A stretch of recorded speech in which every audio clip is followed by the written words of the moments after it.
ରହିଛା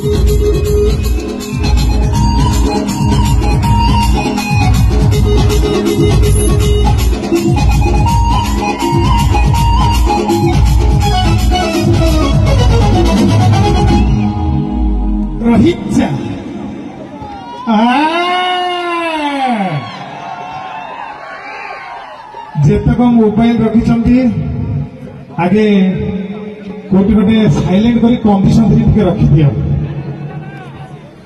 ଯିଏ 1 2 ଯିବା କଥା ଦୟାକରି এই ସମୟରେ ପଳାଅ, ନହେଲେ ପାଖରେ ଗୋଟେ ବୋତଲ ରଖ।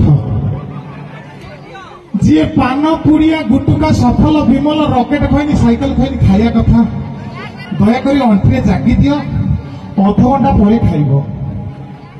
ଆଉ ଯାହାର ବାୟୁ ଦୋଷ ଅଛି ଦୟାକରି କାର୍ଯ୍ୟକ୍ରମ ଏଇଠି ସାରି ଦିଅନ୍ତୁ।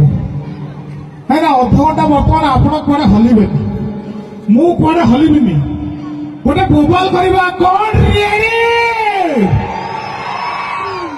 7ଟା ତାଳି